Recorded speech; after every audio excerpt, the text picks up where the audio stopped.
We are watering plants today while I'm doing this video. As I look back in my year of plants and plant care, I've learned a few things that I'm going to carry into the new year. Welcome to Vlogmas Day 21. I love when moments of this hobby do more than just growing plants.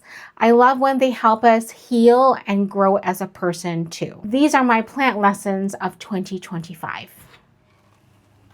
Sometimes when you think a plant is going downhill, it is actually healing. I had plants that looked perfect when I got it and brought it home, but the minute I brought it home, a few days later, it's the wrinkling of the leaves, and then the leaf drop was just massive, and you think the plant is going downhill. In that moment, you think I got scammed with this plant because it was already going downhill for this person and they sold me a bad plant. But then a few weeks later, the leaves plump back up. There's actually new growth in empty areas and the plant looked better than when you bought it. During that time, it reminded me of that saying, time heals all wound. There's things that happened this year that I didn't think I would recover from loss, from disappointment, from hurt. But with time, I can take a look back now and see how things worked together for good. Even when I can't see it in the moment, everything did work out together,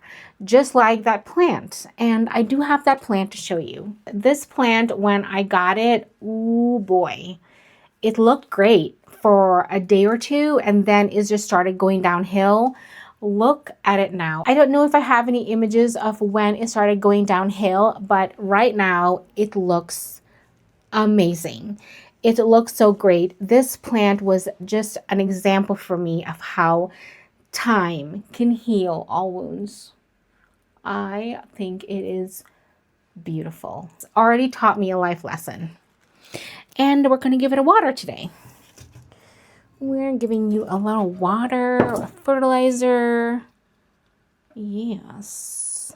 The second lesson I've learned this year is that classic plants could be just as good or even better than the rare ones. For instance, this plant is a classic beauty. This is the Hoya Crimson Queen, and it is gorgeous.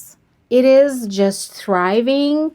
I repotted this plant this year and this is what I have. This is the new growth. I don't want this to be a favorites video or anything, but this plant has definitely thrived and it is a classic Hoya. This is one of those Hoyas that you do get at the big box store because I've seen them there.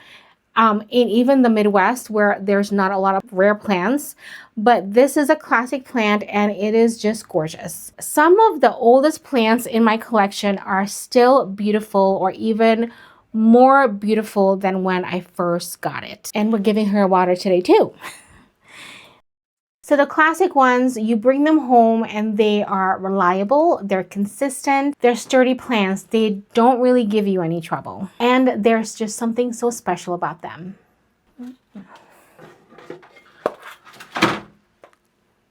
Look at this plant. Look at this plant. Do you see this plant? Look at this. I love it. The third lesson is low maintenance does not mean no maintenance. That's a crazy lesson to learn. I honestly love to brag about the plants that don't require a lot of attention and still thrive. I think we all know that there are some plants that can survive on neglect. If I really want my plants to thrive, I do need to give them some attention. Growth doesn't always happen by accident. The next thing I learned this year is there isn't just one way to grow a plant. I talked a lot about no drainage pots in the beginning of this year and I tried it for about a year and I do have some feedback on what I've learned. I can honestly say that there's both positives and negatives to growing in no drainage. I picked up on some plants thrive in soil, some plants can thrive in semi-hydro, and some has surprised me by doing well in just water. And then some absolutely hated it. There isn't just one perfect method. Environment matters, habits matter, how I care for my plants matter. Not every home is the same, not every grower is the same, and that's okay. Beep. Yeah, you need 1 or 2. And finally, don't let somebody else's negative experience determine your own. Whether it's buying a plant, trying a new growing method, or changing how you care about something, or not even related to plants at all, your experience do deserve a space to unfold as well. Because we all learn differently. We all process things differently. We all do things differently. We all don't have the same experience in every situation or growing a certain plant. I love that we can embrace how different we all are with things. We all have different experiences. Those are my lessons that I learned this year. I'm sure if I sit down a lot longer and take a even more deeper look into my year, I can pick up some more things, but those are my lessons, and I would love if you share your lessons in the comments because I want to learn as well. We can all learn and grow together in this space. Thank you so much for hanging out with me while I did a little plant tour and talked to you about my lessons for 2025. I'll see you in the next Vlogmas episode. We have 3 more days to go. Oh my gosh. Bye.